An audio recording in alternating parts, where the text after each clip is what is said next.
This conference will now be recorded. जी मेरे भाई, क्या हाल चाल है आप लोगों के। उम्मीद है कि आप ठीक ठाक होंगे। लेकिन जब जब मैं रिजल्ट का कहूंगा कि 12 को रिजल्ट आना है, तो हो सकता है फिर तबीयत थोड़ी सी बंदे की खराब होने लग जाए, थोड़ी सी। हाँ जी।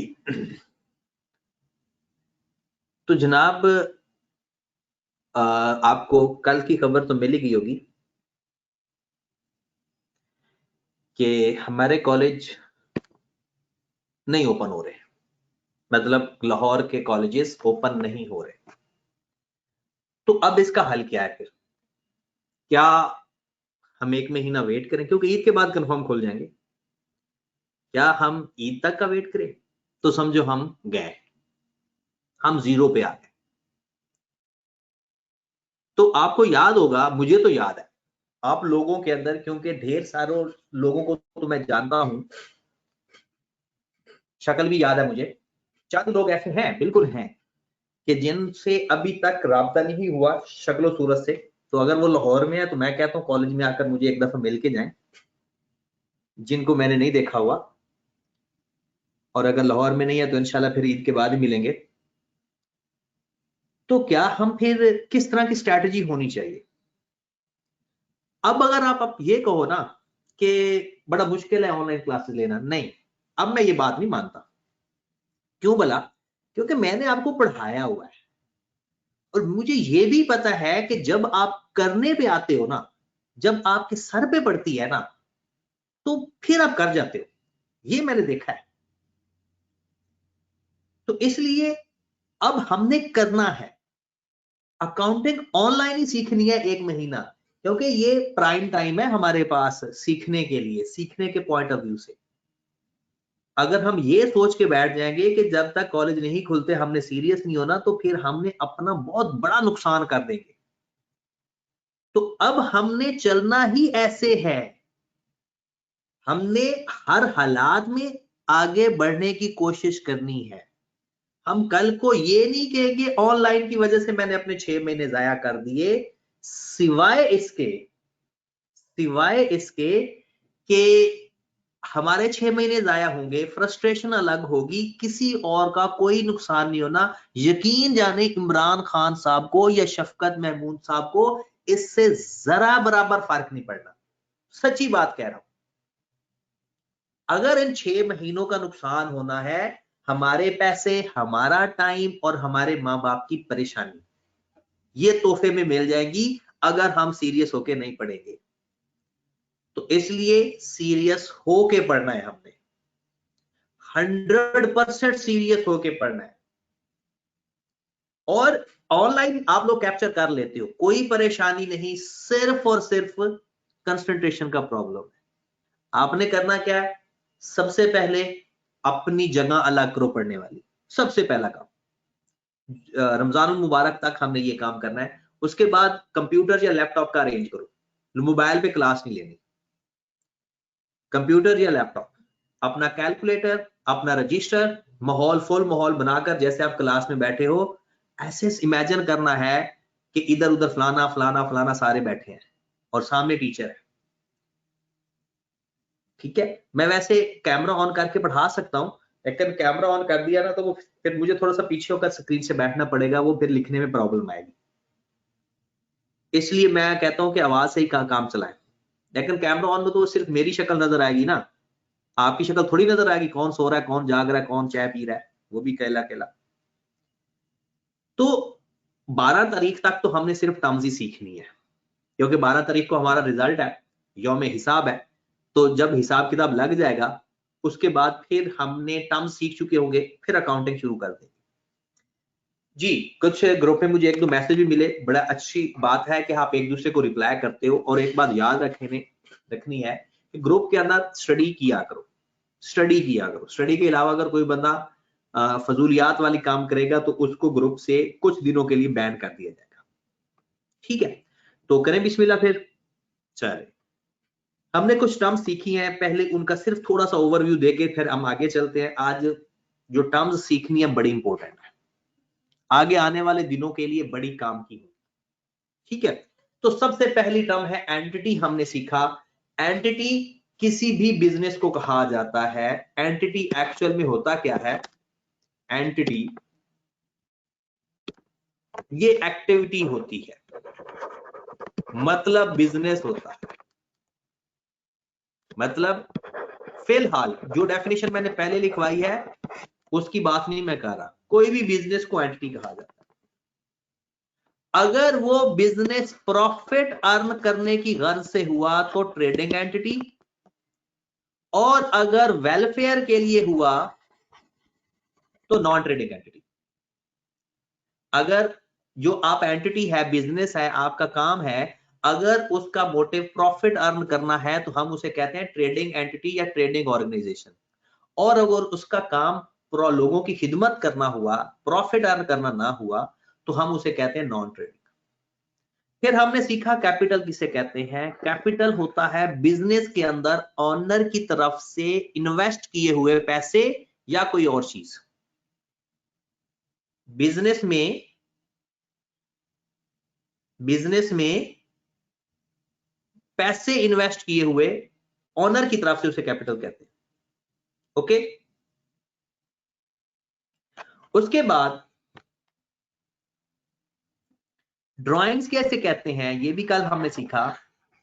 बिजनेस में पैसा लगाना इन्वेस्टमेंट कैपिटल, और बिजनेस में से ऑनर कोई चीज अपने जाती इस्तेमाल के लिए निकाले कुछ भी, तो उसे हम कहते हैं ड्राइंग्स। उसके बाद है सेपरेट लीगल एंटिटी कॉन्सेप्ट सीखा हमने। सेपरेट लीगल एंटिटी कंसेप्ट का मतलब है कि बिजनेस की बुक्स सेपरेट रखनी है ऑनर की बुक्स से। मतलब बिजनेस की तमाम बिजनेस का लेन देन, बिजनेस के तमाम अखराजात, बिजनेस की इनकम, बिजनेस के खर्चे, बिजनेस की तमाम चीजें जिस रजिस्टर में, जिस बुक्स में रिकॉर्ड करनी है, उसमें ऑनर अपने जाती चीजें रिकॉर्ड नहीं करेगा, सेपरेट रखना है। All events and transactions of a business is separate from its owner. वजह क्या होती है भला? क्योंकि बिजनेस के प्रॉफिट के ऊपर ना कल को टैक्स लगना होता है, ये वजह है। ठीक है, उसके बाद परचेजेस का जिक्र आएगा। परचेजेस किसे कहते हैं? हर वो चीज जिसको आपने बेचने के लिए खरीदा वो परचेजेस कहलाएगा। मतलब जिस चीज का हमारा बिजनेस है, जो हमारा रूटीन का काम है कि चीजें खरीद के बेचना। अगर एक बंदे की मोबाइल फोन की शॉप है तो मोबाइल फोन खरीदना परचेजेस, मोबाइल फोन बेचना सेल्स। मतलब जिस चीज का हमारा बिजनेस है उसको स्टॉक कहते हैं, उसको खरीदेंगे तो परचेज, उसको बेचेंगे तो सेल। मतलब जिस चीज का हमारा रूटीन का बिजनेस है इसे क्या बोलते हैं? Ordinary course of business. Ordinary course of business मतलब जो बंदा कपड़े की दुकान है, कपड़ा उसका स्टॉक, उसको कपड़ा खरीदना उसके लिए परचेज, कपड़े को बेचना उसके लिए सेल। इसके अलावा कोई और चीज खरीदेगा, बेचेगा, या वो बजाते खुद चीज, ना वो स्टॉक होगी, ना उसको खरीदेंगे लेकिन परचेज के रजिस्टर में नहीं लिखेंगे। बेच भी सकते हैं लेकिन सेल के रजिस्टर में नहीं लिखेंगे, क्योंकि ये एक रजिस्टर है जिसके अंदर हमने हिसाब किताब रखना है। अकाउंटिंग का मतलब ही हिसाब किताब रखना है। परचेज के रजिस्टर में किसी बंदे ने कोई चीज लिख दी तो अकाउंटेंट चेक करने वाला यही समझेगा कि ये इसका स्टॉक खरीदा हुआ है। सेल के रजिस्टर में कोई चीज लिख दी तो अकाउंटेंट यही समझेगा कि उसने स्टॉक ही सेल किया है।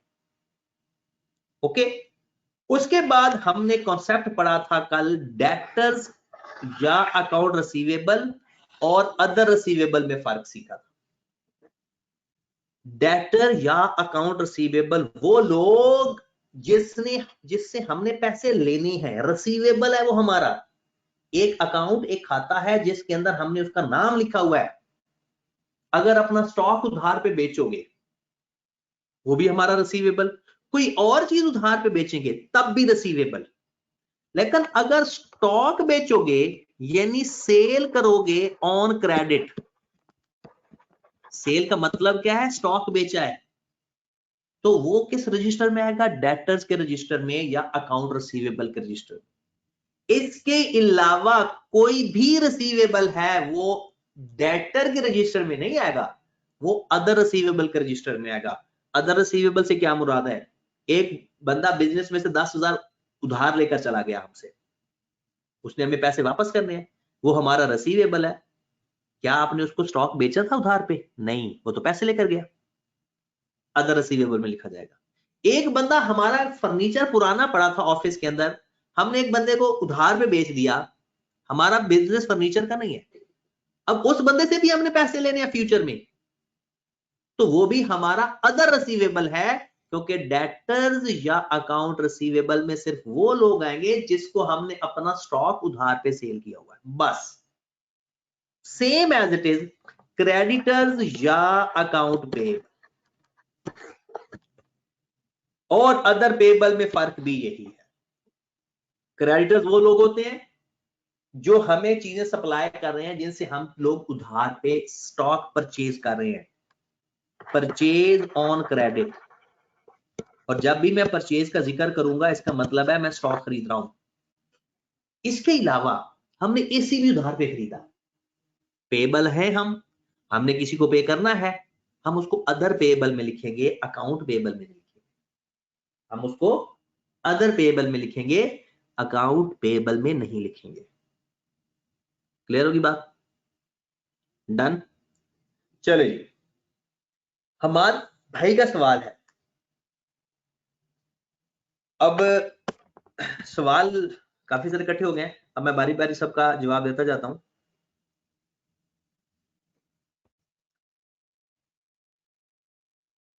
चलें जनाब, काफी सारे सवाल इकट्ठे हो गए हैं, मैंने देखे ही नहीं। अब आगे जनाब कि हमजा कहता है, सॉरी हमाद कहता है कि सर सिर्फ क्रेडिट पर ही ट्रेड रिसीवेबल हो रजिस्टर पे लिखा जाएगा। बिल्कुल, क्योंकि रिसीवेबल होगा ही वही जिससे हमने पैसे लेने हैं, कोई चीज बेचेंगे तो पैसे मिलेंगे ना, ऐसे तो वो हमारा रिसीवेबल नहीं हो सकता। हसन अली कहता है कि सर इसको सन्ड्री क्यों बोलते हैं।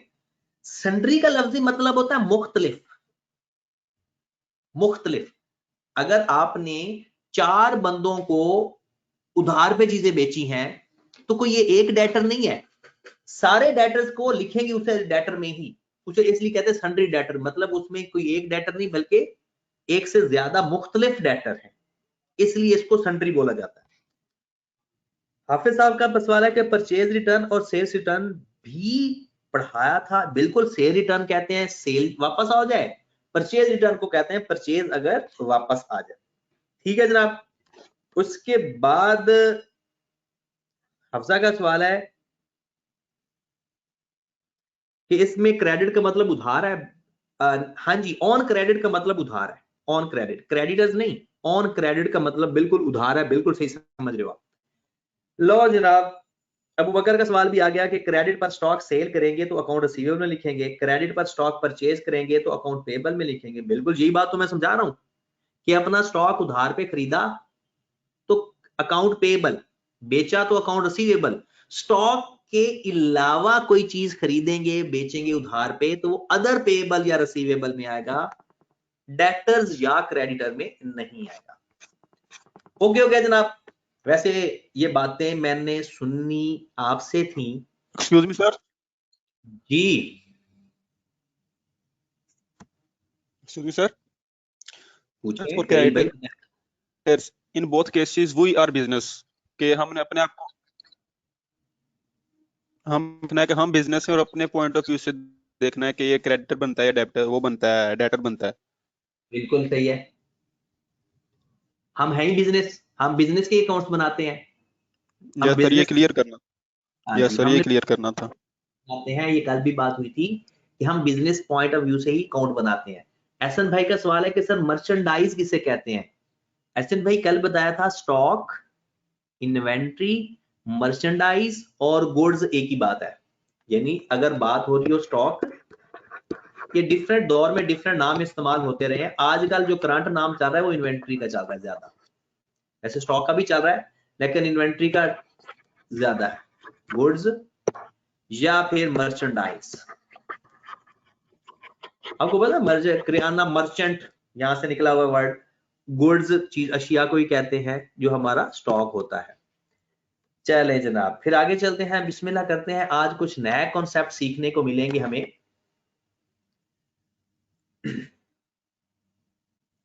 तो नए कॉन्सेप्ट में ज्यादा तो नहीं हमने पढ़ना। जैसे फैसल भाई ने पूछा है कि एसेट क्या होते हैं। फैसल भाई कोशिश करेंगे कि आज हम पहुंच जाएं एसेट तक, ठीक है। हमारी कोशिश ये होगी कि आज हम एसेट तक पहुंच जाएं और कल हमारी तमाम अकाउंटिंग टर्म्स खत्म हो जाएंगी।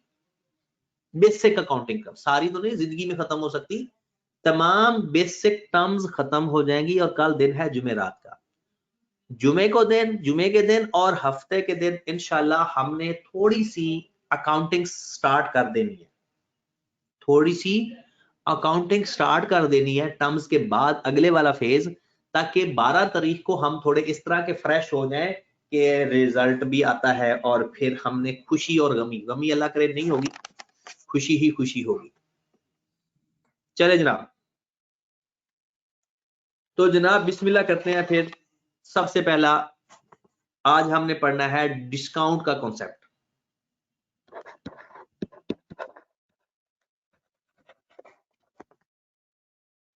डिस्काउंट दो तरह से होता है अकाउंटिंग के अंदर, डिस्काउंट दो तरह के होता है अकाउंटिंग के अंदर, जो आगे जाकर हमने इसका जिक्र भी करना है और बार बार इसको सीखना भी है। एक डिस्काउंट को कहते हैं trade discount,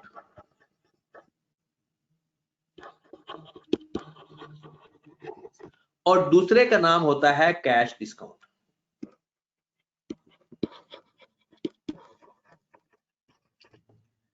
trade discount directly net किया जाता है, not recorded in the books.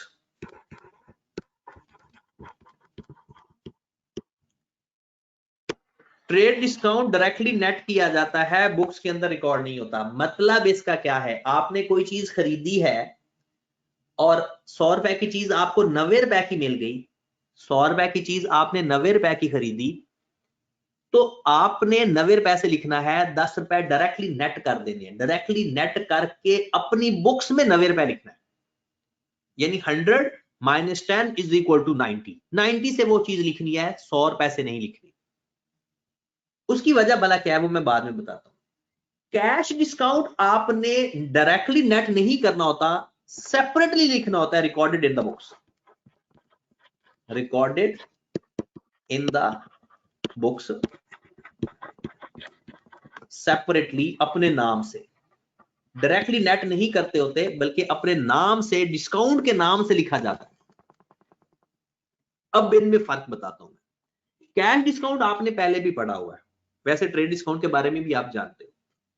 Trade discount कहते किसे हैं, इसकी डेफिनेशन लिख लें, reduction in the list price.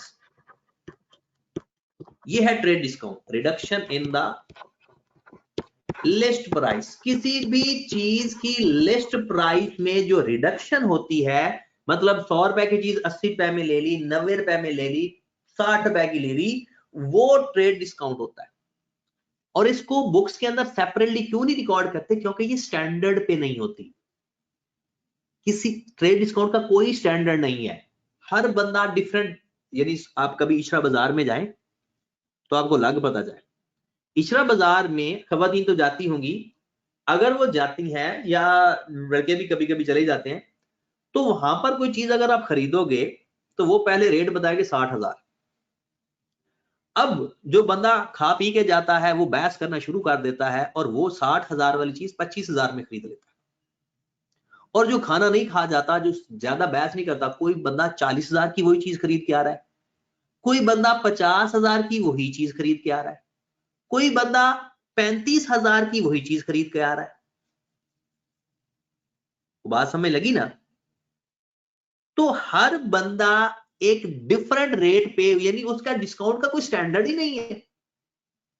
अब किसी यानी अक्सर हमने एक कहावत सुनी होगी कि हमारे मुल्क के अंदर, क्या तो पूरी दुनिया में ऐसा है कि जो पठान भाई होते हैं वो अपनी मार्केट, बल्कि है ही मार्केट सब उनकी, यानी बिजनेस के अंदर सबसे ज्यादा पठान मार्केट में बैठे हैं, और वो पठान से जब आप बैच करना शुरू करते हो तो वो बंदा हर बंदे को डिफरेंट रेट में चीज सेल कर रहा होता है, तो वो ट्रेड डिस्काउंट है।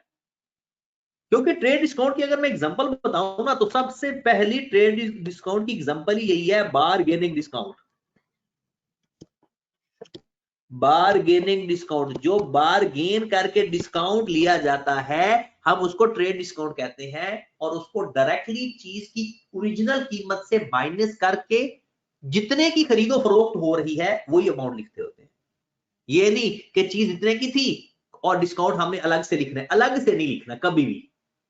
अलग से ना लिखने का मतलब यह है कि डिस्काउंट, ट्रेड डिस्काउंट का अपना कोई रजिस्टर नहीं बनता।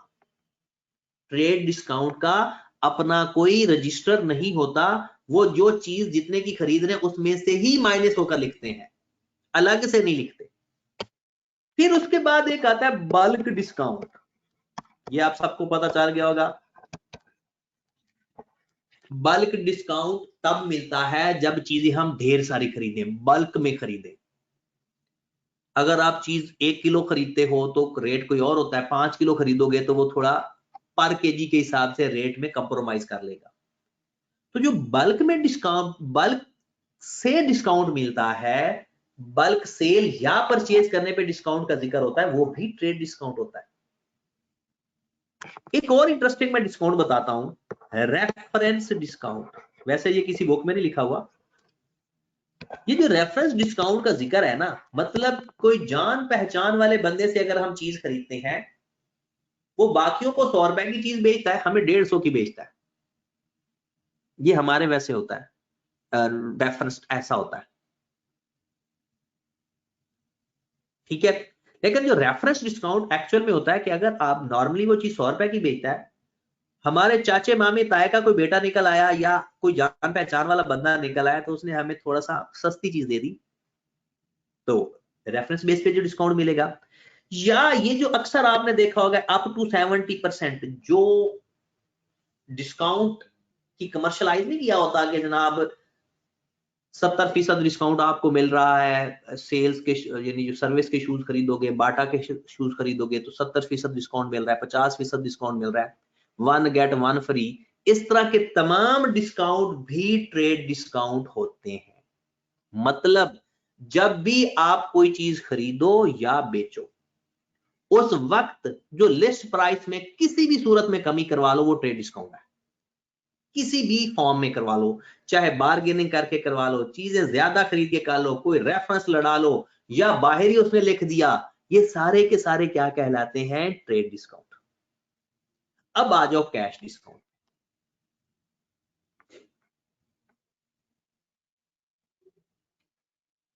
अब आ जाओ कैश डिस्काउंट पे। मैं ये बात, ये अबू बकर का मैसेज आया कि सर थोड़ा सा मजीद एक्सप्लेन कर दें। बकर भाई, मैंने ये बार बार डिस्काउंट की चीजें आनी है, वे बार बार होनी है डिस्कस। कैश डिस्काउंट का मतलब क्या है? कैश डिस्काउंट होता है सेटलमेंट। फिर ट्रेड डिस्काउंट की ठीक से समझ नहीं आई। मैं बता देता हूं, सेटलमेंट डिस्काउंट, या इसको कहते हैं प्री पेमेंट डिस्काउंट।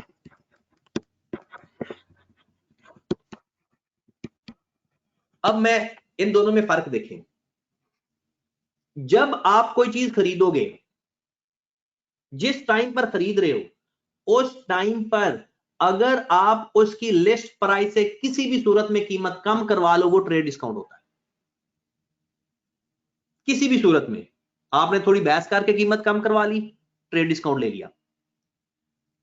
आपने चीजें 1 की बजाय 4 खरीद ली, उसने कीमत कम कर दी, ट्रेड डिस्काउंट है। आपने उसके चाचे से बात करवा दी फोन पे, ट्रेड डिस्काउंट हो गया। मतलब उसकी ओरिजिनल कीमत से जितनी कीमत कम करवा लो, वो ट्रेड डिस्काउंट है, राइट। कैश डिस्काउंट चीज के खरीदने या बेचने पे नहीं होता। चीज के ना खरीदने पे होता है ना बेचने पे होता है, बल्कि प्री पेमेंट पे होता है। चीज पहले खरीदी जा चुकी होती है। आज हम 2 महीने की उधार पे चीज खरीदी थी, हम कहते हैं जनाब हम आपको 1 महीने बाद ही पैसे दे देते हैं, बताओ हमें कोई छूट मिलेगी? प्रेजेंट वैल्यू का कॉन्सेप्ट है ये। एक बंदे को आपने 5 साल बाद पैसे देने हैं, हम उसे कह देते हैं कि जनाब मुझसे पैसे 2 साल बाद ले लो, तो हम 5 साल वाली अमाउंट को 2 साल पे लेकर आएंगे, तो ये कैश डिस्काउंट है। मतलब जब कोई चीज खरीदे तो ट्रेड डिस्काउंट, खरीदे या बेचें, और जब पैसे देते वक्त कोई डिस्काउंट ले, मतलब सपोज दैट, मैं आपको एक आसान सी एग्जांपल देता हूं, एक बंदे के आपने देने हैं पैसे 50,000 और 30 रुपए, 50,000 और 30 रुपए, 30 रुपीज, आपने उसको 50,000 दे दिया और कहा जी सर यही काफी है, तो ये जो 30 रुपीज आपने बचा लिए ये भी डिस्काउंट है, लेकिन ये कैश डिस्काउंट है।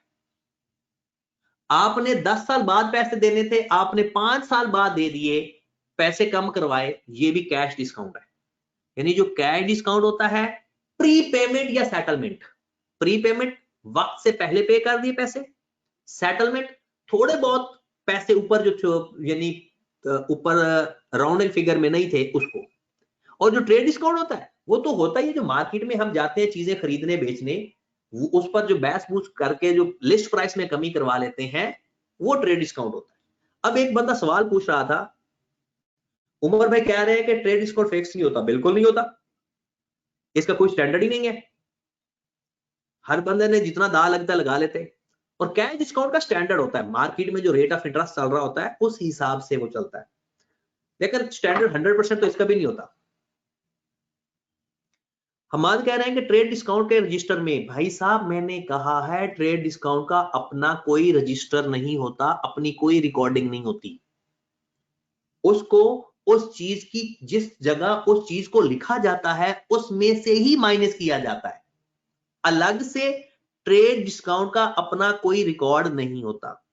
लेकिन कैश डिस्काउंट का रिकॉर्ड होता है, आप लिखेंगे मैंने 50,000 देना था, इतना डिस्काउंट ले लिया, मैंने 10,000 देना था, इतना डिस्काउंट ले लिया, वो अलग से सेपरेट डिस्काउंट का रजिस्टर मेंटेन करना पड़ता है। ठीक है, ये आगे जाकर बहुत ज्यादा डिस्कशन में आना है और हमने इसको मजीद बार बार डिस्कस करना है। ठीक है, फिलहाल इसके लिए इतना ही काफी करेंगे डिस्काउंट के लिए, क्योंकि अगली चीजें हमने पढ़नी है। लो मेरे भाई, अब अगली चीज जो हम,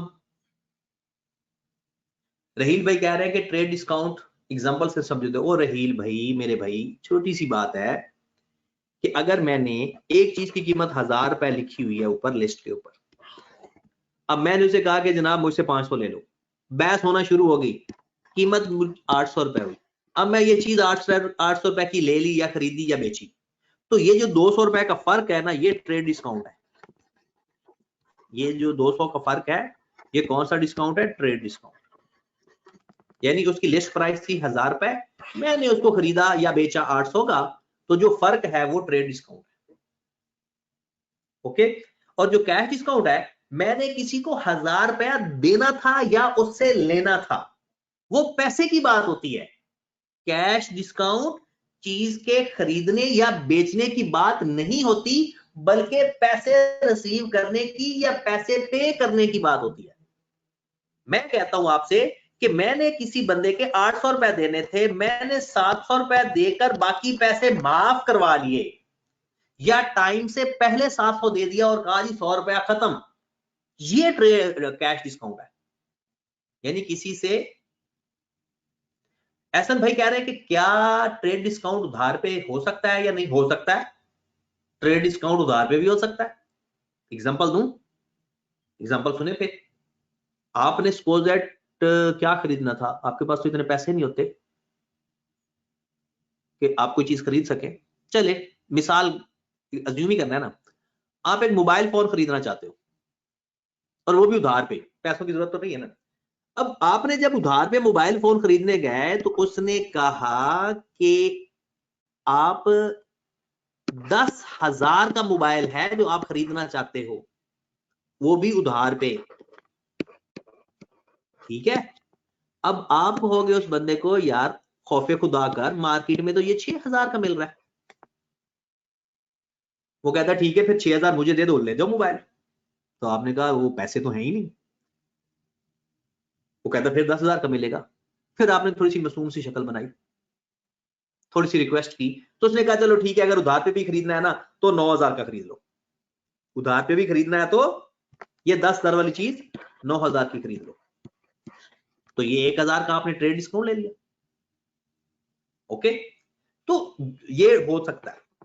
अब आगे आ जाए नई चीजों के सर। जी।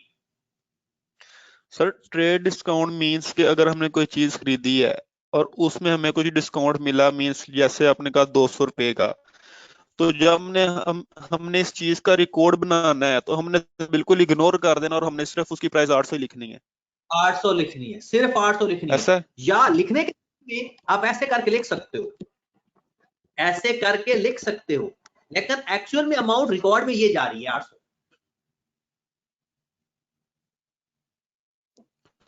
लेकिन अगर कैश का रिकॉर्ड बनाएंगे तो उसमें हम लिखेंगे भी 800 रुपए हमने देना था, इतना डिस्काउंट हुआ और हमने इतने पे किए। हाँ जी, वो आगे जाकर जब मींस के अलग रिकॉर्डिंग, अलग से उसमें बनेगा, यानी कि रिकॉर्ड। ये आगे जब जाएंगे ना, जब रिकॉर्ड लिखेंगे तो तब वहां पर क्लियर हो जाएगा कि लिखना कैसे है। अभी तो सिर्फ सीखना है कि ये चीज होती क्या है बस। क्योंकि 12 तारीख तक ना, यानी जब तक वो यौम हिसाब नहीं आ जाता उस वक्त तक तो हमने सिर्फ वर्ड सीखने हैं। उसके बाद अकाउंटिंग पे जाएंगे, बल्कि अकाउंटिंग में मैं तो पहले ही चला जाऊंगा जी। हाँ जी, पूछें। एक सवाल एक और आया है, वो उसका जवाब मैं दे दूं फिर आगे चलते हैं। जी सर जनाब। जी, वो मैंने आपसे एक बात पूछनी थी। वो जो आपने ऊपर ट्रेड डिस्काउंट का वो जो एग्जांपल दी थी सर, वो डेली लाइफ से काफ़ी एग्जांपल्स थी, बल्कि डेली लाइफ की एग्जांपल थी वो। तो मतलब कि जब मैं कभी डिस्काउंट देखती थी ना किसी ब्रांड का इतना ज़्यादा 70%, तो मैं सर हैरान होती थी कि क्यों उन्होंने इतना ज़्यादा डिस्काउंट दिया हुआ है। मुझे लगता था कि वो जो स्टॉक वो सेल कर रहे हैं ना, वो शायद फॉल्टी है, इसलिए वो इतना ज़्यादा डिस्काउंट दे रहे हैं। तो सर ये ज़रा क्लियर कर दें कि वो इतना ज़्यादा डिस्काउंट क्यों देते हैं।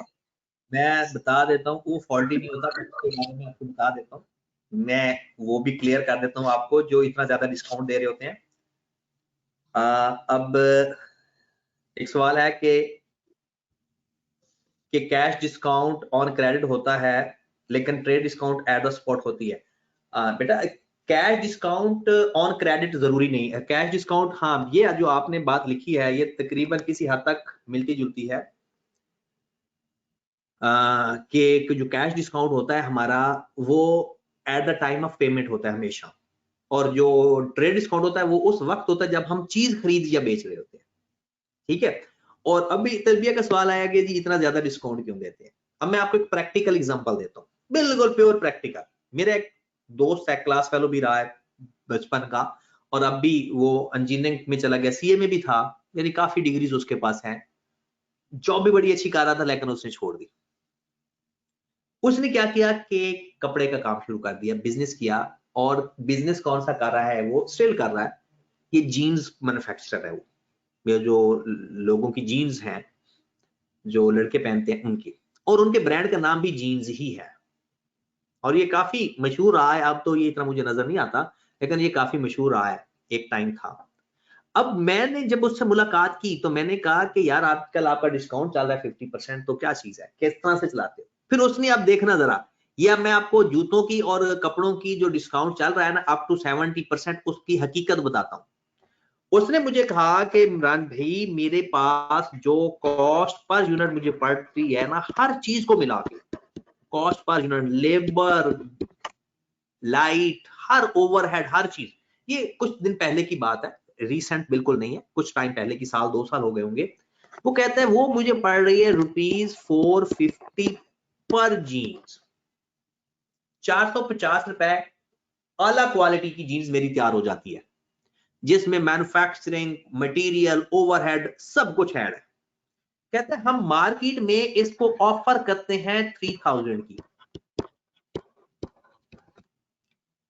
कहते हैं हम इसको मार्केट में कितने की ऑफर करते हैं, 3000 की। कहते हैं हमारा ये जो स्टॉक हम जितना बनाते हैं 10% से भी कम बिकता है। कहते हैं बिकता है लेकिन 10% या उससे भी कम। कहते हैं हम ठीक 1 महीना या 2 महीने का वेट करते हैं कि लोगों के पास जब पैसा किस सीजन में आता है, क्योंकि सैलरीड पर्सन का पैसा फिक्स होता है, जो लोग देहातों में रहते हैं या कुछ लोग जो बिजनेसमैन होता है उनका सीजनल पैसा भी होता है, डिपेंड करता है।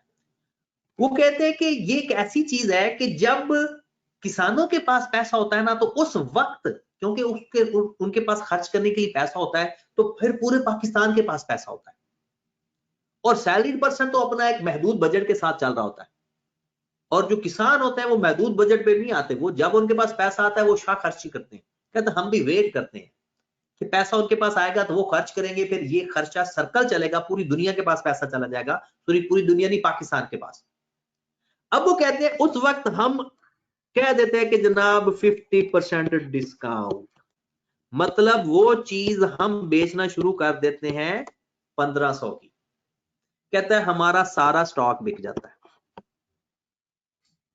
कहता है आज तक ऐसा नहीं हुआ कि हमारा स्टॉक बच गया हो 50% डिस्काउंट पे। कहता है कि बल्कि कुछ डिमांड रिफ्यूज करनी पड़ती। और ठीक कहता है कि इन केस, ओवरऑल बिजनेस की मुझे टर्म सिखा रहा था कि इन केस कि अगर कोई स्टॉक बच भी जाता है और नहीं बिकता, तो हम इस 1500 के ऊपर मजीद 50% डिस्काउंट दे देते हैं। मतलब वो चीज हम कितने की बेचना लग जाते हैं, 750। और कुछ लोग ब्रांड कॉन्शियस, जिनके पास पैसे नहीं होते लेकिन वो पहनना ब्रांड ही चाहते हैं, वो कहते हैं वो लोग फिर 750 रुपए में लाजमी आ जाते हैं कि गरीब ब्रांडेड बंदा है वो। मतलब जो बंदा वो तो बहुत गरीब है लेकिन ब्रांड से कम नहीं चीज पहनता, तो है उसको 750 में ब्रांड मिल जाएगा। कहता है हमने सबका ख्याल रखते हैं। एक पैसे वाले बंदे को 3000 की वो चीज बेचते हैं, वो भी ब्रांड पहने। एक मीडियोकर को 1500 रुपए का ब्रांड बेच देते हैं, वो भी पहने।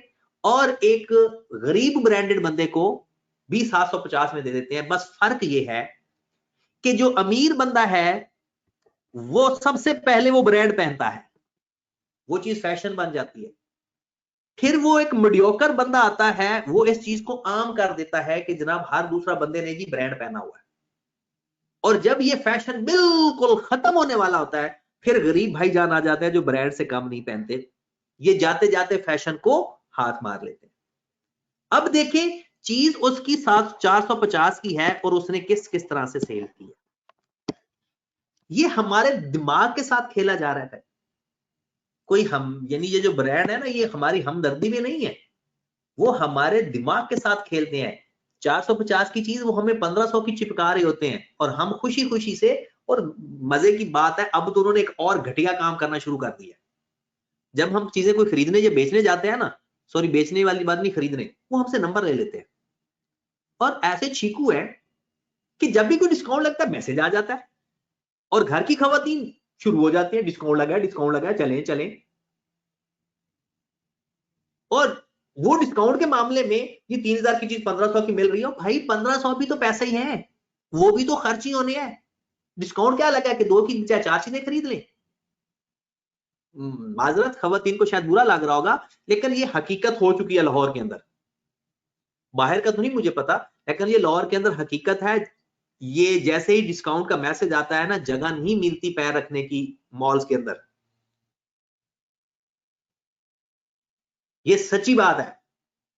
वैसे तो मुझे मैसेज मिलने कि हर तरफ ऐसा होता है, लेकिन ये वो हमारे दिमागों के साथ खेल खेलते हैं ये डिस्काउंट के चक्रों में। तो इसलिए तसल्ली से जितनी चीज की जरूरत हुआ करे उतनी चीज खरीदा करें। हम लोग स्पेशली एशिया के लोग एवी फैशन के चक्रों में आकर ना अपनी इन्वेस्टमेंट फजूल चीजों में जाया कर रहे हैं।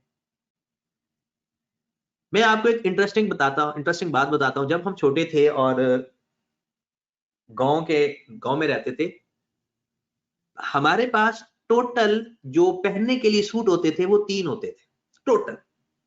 एक यूनिफॉर्म, एक घर आकर यूनिफॉर्म चेंज करके वो सूट पहनना है, और एक सूट ऐसा होता था कि कोई शादी खुशी के लिए बस। ये अगर पूरे साल के अंदर जैसे हसनैन भाई कह रहे हैं कि ईदों में सूट मिलते थे, बिल्कुल 100% सही कह रहे हो आप। एक छोटी ईद पे सूट मिलता था, एक बड़ी ईद पे सूट मिलता था, और कभी कभी बड़ी ईद पे निकल जाता था कि वो कहते थे कि जनाब रहने दें। तो होता क्या था, वो वालिदैन के पास कम पैसा होने के बावजूद भी वो इतना जबरदस्त मैनेज भी कर लेते थे और इन्वेस्टमेंट के लिए पैसे भी बचा के रखते थे, इन्वेस्टमेंट भी कर लेते थे। आज यहां पर एक सैलरीड पर्सन जिसकी सैलरी 1 लाख है, उससे सेविंग नहीं हो रही, वो कह रहा है महंगाई है। भाई मेरे महंगाई है, लेकिन हमारे फजूल अखराजात भी हैं, हमारा इन्वेस्टमेंट का पैसा जीरो है, सेविंग नहीं हो रही। हमें चाहिए कि हर सैलरीड पर्सन को चाहिए कि वो अपनी इन्वेस्टमेंट का कम से कम 20% वो सेव करे, जो मर्जी हो जाए। लेकिन हॉस्पिटल्स इतने महंगे हो गए हैं, क्योंकि बीमारी पर तो किसी का जोर नहीं चलता। हॉस्पिटल्स इतने महंगे हो गए हैं, हर चीज महंगी होती होती जा रही है। अगर हमारे बच्चे जो है, यानी स्पेशली हमारी जो बेटियां या बहनें हैं, वो कोई भी फंक्शन आ जाए, वो नया सूट के बगैर जाते ही नहीं है। हालांकि वो ही 1 महीने पहले सूट खरीदा होता है, बस यही कि उसने फलाने ने भी देखा हुआ है, फलानी ने भी देखा हुआ है, इसलिए हमने ये दोबारा नहीं पहनना। वो भाई उसने देखा हुआ तो क्या हो गया। तो इन चीजों को चले इग्नोर करते हैं, हम अब अगली टर्म्स पे जाते हैं। ऐसे ही हम हट गए, ऐसे खवातीन गुस्सा हो रही होंगी, तो इसलिए हम अपने ट्रैक पे वापस आते हैं। Thank you so much sir, सारा आगे समझ के क्या क्या होता है, ठीक हो गया। वो करके आपने अभी नहीं देखा, आप मार्केट में जब इंशाल्लाह, क्योंकि हमारा तो फील्ड ही अब यही है ना, हम इसी फील्ड में हैं, हम मैन्युफैक्चरिंग के अंदर हैं। तो आप लोग जब आओगे बिजनेस के अंदर, तो आपको पता चलेगा, बड़ी चीजों का पता चलेगा कि लोग हमें, ये जो बिजनेसमैन है ये कैसे लूट रहा है, और ऊपर से गवर्नमेंट कैसे लूट रही है, आप हैरान होंगे। लेकिन जब मैं आपको छोटी सी ऐसी एग्जांपल दे देता हूं, देखें किस पे लगना चाहिए या खर्चे पे लगना चाहिए। एक नॉर्मल बात है, टैक्स बंदा किस चीज पे देता है, इनकम पे या एक्सपेंस पे। टैक्स नॉर्मली होता है कि इनकम जितनी आप कमाओ उसके ऊपर टैक्स दे दो, लेकिन हमारे मुल्क के ऊपर जब आप खर्चा करते हो तब भी टैक्स लेते हैं, यानी आप कोई चीज खरीदोगे उसके अंदर टैक्स होता है, यानी एक्सपेंस के ऊपर टैक्स है। ये लोग हमारे दिमाग से खेल रहे हैं और किसी को कोई पता नहीं। पाकिस्तान क्या पूरी दुनिया के अंदर सेल्स टैक्स अरूज पे है, और सेल टैक्स क्या है कि जब हम खर्चा करें तब भी टैक्स दें, और जब हम कोई पैसा कमाएं तब भी टैक्स दें। ये अजीब बात है, और ये है किसके लिए, जो हमारे हुक्मरान बैठे हैं पूरी दुनिया के, उनकी एयाशी के लिए, सिर्फ और सिर्फ उनकी एयाशी के लिए। अदरवाइज मुल्क की फलाह के लिए जो टैक्स होता है वो इनकम वाले काफी होता है। अच्छा, अब कुछ क्वेश्चन है, उनके मैं आंसर दे दूं, फिर आगे चलते हैं। कि सर कैश डिस्काउंट और क्रेडिट होता है लेकिन ट्रेड, ये तो सवाल हो गया था शायद, मैं पीछे बैठा हूं अभी। हाँ जी सर, अगर at the time of payment करेंगे तो ट्रेड डिस्काउंट नहीं होगा। बिल्कुल नहीं होगा, क्योंकि वो खरीदते वक्त होता है या बेचते वक्त होता है, और कैश डिस्काउंट खरीदते बेचते वक्त नहीं होता। उसके बाद है सर, कैश डिस्काउंट हम परचेज करने से पहले डील करते। बिल्कुल सही कह रहे हो, वैसे तो कैश डिस्काउंट भी पहले डील होता है, पेमेंट से पहले होता है, ये बात बिल्कुल आप सही कह रहे हो। उसके बाद बाकी ऐसे ही सवाल है, आगे चलते हैं। हम नई टर्म जो सीखते हैं वो है हमारे लिए, अभी एक शख्स ने कहा था, उसी को ही देख लेते हैं। ये एसेट, एसेट हम किसका पढ़ रहे हैं, बिजनेस का। बिल्कुल, इसको उर्दू में असासा कहा जाता है। ये बिजनेस के असासा है, इसकी कई डेफिनेशंस हैं, लेकिन फिलहाल जो मैं आपको डेफिनेशन बताने जा रहा हूं ये सिर्फ टर्म सिखाने के लिए है, बुक वाली डेफिनेशन नहीं है। क्योंकि अगर मैं अभी बुक वाली डेफिनेशन बताऊं कि इकोनॉमिक बेनिफिट होता है, फ्लो टू द एंटिटी होता है, वो चीजें आपने अभी सीखी नहीं है। फिलहाल मैं आपको एक सादा अल्फाज में इसको डिफाइन कर देता हूं, बाद में जब आप अकाउंटिंग पढ़ोगे तो उसके अंदर इसकी डेफिनेशन सीखेंगे कि हर वो चीज जो बिजनेस इस्तेमाल करके फायदा हासिल करता है एसेट कहलाता है। ये बिल्कुल देसी अंदाज में है, ये कोई बुक वाली डेफिनेशन नहीं है। हर वो चीज जिसको बिजनेस इस्तेमाल करके उससे बेनिफिट हासिल करता है उसको एसेट कहा जाता है। वो उस बिजनेस के लिए, बिजनेस का वो एसेट होता है। अब होता क्या है, वो फिर दो तरह का होता है। एक को एसेट को कहा जाता है नॉन करंट एसेट, और एक एसेट को कहा जाता है करंट एसेट। एक एसेट को कहा जाता है नॉन करंट एसेट, एक टाइप होती है, और एक टाइप होती है करंट एसेट। ओके, अब अगर भाई बस ये 8 मिनट ही रह गए, फिर साथ ही चलते हैं कहीं, ठीक है। एक होता है नॉन करंट एसेट और एक होता है current asset. Non current asset का दूसरा नाम होता है fixed asset. Non current asset का दूसरा नाम क्या होता है? फिक्स्ड एसेट, ये नाम है उसका। अब इसका मैं डिफाइन करने लगा हूं, ऐसा एसेट जिसको बिजनेस मोर देन 1 ईयर के लिए इस्तेमाल करे उसे नॉन करंट एसेट कहते हैं। मतलब इसकी जो मेन जड़ है वो क्या है? मोर देन 1 ईयर उसकी लाइफ हो, मोर देन 1 ईयर, 1 साल भी नहीं, 1 साल से ज्यादा। जैसा कि लैंड है, लैंड जितनी देर जब तक नहीं बेचते हो, जितनी देर मर्जी इस्तेमाल करते जाओ। बिल्डिंग है, गाड़ियां हैं, फर्नीचर है, ये सारे के सारे क्या है? नॉन करंट एसेट है। और जिसकी लाइफ 1 साल या 1 साल से कम हो, लेस देन और इक्वल टू 1 ईयर,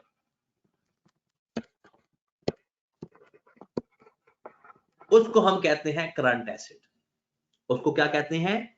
ऐसी चीज जो हमें फायदा दे 1 साल से कम टाइम के लिए तो करंट एसेट, 1 साल से ज्यादा के लिए तो नॉन करंट एसेट। क्लियर होगी बात? अब फर्दर नॉन करंट एसेट दो टाइप के होते हैं। फर्दर नॉन करंट एसेट दो टाइप के होते हैं। एक होते हैं tangible, tangible non current asset, और एक होते हैं इनटेंजिबल नॉन करंट एसेट। एक होते हैं टेंजिबल नॉन करंट एसेट, एक होते हैं intangible non current. Tangible non current asset भला किसे कहते हैं? टेंजिबल नॉन करंट उसे कहते हैं जो चीज हमें नजर आ रही हो, जो फिजिकल एग्जिस्टेंस रखती हो, जिसको आप टच कर सको, उसे कहते हैं टेंजिबल। और ऐसी चीज जो हो तो सही लेकिन उसको हम टच ना कर सकते हैं, उसे कहते हैं इनटेंजिबल। अगर मैं बिल्कुल सादा एग्जांपल दूं तो जैसे है गुडविल। गुडविल क्या चीज है? किसी चीज की रिप्यूट, वो नजर तो नहीं आती लेकिन उसका फायदा हो रहा होता है। अब अगर मैं वैसे देसी एग्जांपल देता हूं अकाउंटिंग सेट के, ऑनेस्टी, ईमानदारी। अब ईमानदारी का उस बंदे को फायदा हो रहा होता है कि लोग उसको ईमानदार समझते हैं, डील करते हैं, उस पर एतमाद करते हैं, उससे सेल परचेज करते वक्त घबराते नहीं है। लेकिन वो ईमानदारी उसकी नजर नहीं है, उसको आप टच नहीं कर सकते उसकी ईमानदारी को, वो फिजिकल एग्जिस्टेंस नहीं रखती, वो इनटेंजिबल एग्जिस्टेंस रखती है। तो उसको हम बाद में देखते हैं, पहले आप टेंजिबल की लिस्ट लिखो जो कि कल आपने याद करनी है। टेंजिबल नॉन करंट एसेट के अंदर सबसे पहले आपने लैंड लिख लो, बिल्डिंग लिख लो, बिल्डिंग या प्रेमिसेस एक ही बात है, प्लांट एंड मशीनरीज, ये सारी वो चीजें हैं जो कि नॉन करंट एसेट है हमारे, और एग्जिस्टेंस भी रखते हैं, बिजनेस से फायदा भी हासिल करता है। फर्नीचर, फिटिंग एंड फिक्सचर, इसके बारे में मैं बताऊंगा कि ये क्या होता है, इसके आगे भी लिख लेना, भले बाद में बताएंगे एक ही दफा। फिटिंग एंड फिक्सचर, उसके बाद व्हीकल्स, ऑफिस इक्विपमेंट,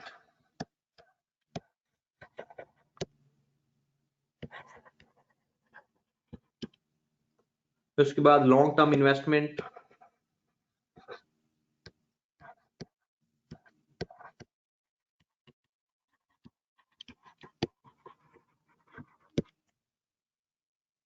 ये सारी चीजें हमारे पास non current tangible current assets के यानी लिस्ट में आती हैं।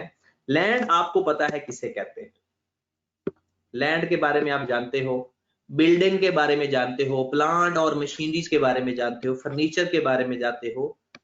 Fitting and fixture soon low, fitting and fixture, जो चीजें दीवारों के अंदर फिट या फिक्स कर दी जाती हैं उन्हें कहते हैं फिटिंग एंड फिक्सचर। जैसे दीवारों के अंदर अलमारियां लगी होती हैं, दीवारों में एसी फिक्स हुए होते हैं, ठीक है। जैसे कि जो वॉल फैन होते हैं या जो सीलिंग फैन होते हैं, ये भी सारे के सारे क्या कहलाते हैं, एसेट होते हैं हमारे, लेकिन ये दीवारों या किसी के साथ फिक्स होते हैं। अक्सर आपने देखा होगा दीवारों पे शीट्स लगी होती हैं, ये भी फिटिंग और फिक्सचर के केस में आता है। अक्सर लोग वुड फ्लोर बनवा लेते हैं, ये भी फिक्सचर के अंदर आता है। तो वो चीजें जो हम अपनी बिल्डिंग के अंदर फिक्स करवा दें उसे हम कहते हैं फिटिंग एंड फिक्सचर। व्हीकल के बारे में आप जानते हो कि हमारी गाड़ियां होती हैं। ऑफिस इक्विपमेंट में क्या चीजें आती हैं, प्रिंटर, मॉनिटर यानी कंप्यूटर्स। उसके बाद पहले तो क्या आता था, फैक्स मशीन होती थी पहले, तो अब वो ऑब्सलीट हो गई है। लॉन्ग टर्म इन्वेस्टमेंट, ये ऑनर की इन्वेस्टमेंट नहीं है, क्योंकि ऑनर की इन्वेस्टमेंट तो कैपिटल होती है। ये बिजनेस की इन्वेस्टमेंट है कि बिजनेस कहीं इन्वेस्टमेंट करे, किसी कंपनी के शेयर खरीद ले या किसी कंपनी में पैसा लगाए या कोई प्राइज बॉन्ड खरीद ले, किसी जगह इन्वेस्टमेंट करे बिजनेस, तो वो उसका एसेट होता है। ये ऑनर का नहीं है, ये बिजनेस की इन्वेस्टमेंट है। और ये सारे नॉन करंट होते हैं। जी कोई सवाल पूछना चाह रहा था? सर अगर बंदा ऑनलाइन पे करे इस पे लॉन्ग टर्म इन्वेस्टमेंट पे, तो ऑनलाइन पे करते वक्त ये हम लोग टच तो नहीं हो सकती ये चीज, क्योंकि इन्वेस्टमेंट जो होती है वो हमेशा कैश देकर ही की जाती है। तो बस मैं बताता हूँ, ये जो इन्वेस्टमेंट है ना, ये एक्चुअल में हमने जो कैश किसी जगह लगाया होता है ना, ये टेंजिबल की कैटेगरी में आती नहीं है और ना ही इनटेंजिबल की कैटेगरी में आती है। इसको वैसे नॉन करंट एसेट की लिस्ट में लिखा जाता है, ठीक है। तो हमने क्या करना है इस चीज के साथ, कल इंशाल्लाह इसको दोबारा डिस्कस करना है, टेंजिबल एसेट्स की लिस्ट को, ठीक है। कल एसेट्स की लिस्ट को डिस्कस करेंगे, क्योंकि कल हमारा थ्योरी का इंशाल्लाह लास्ट डे होगा। तो कल फिर हम बताएंगे इसको सारी बातें कि जो आप लोग सवाल पूछ रहे हो, कुछ लोगों के मैसेज आ रहे हैं मुझे, तो कल सारी डिस्कशन करेंगे, ठीक है। अभी आज वैसे ही बहुत सारी बातें होगी, कल इंशाल्लाह फिर बाकी बातें करेंगे, ठीक है जनाब। ओके जी, अल्लाह हाफिज। अल्लाह हाफिज।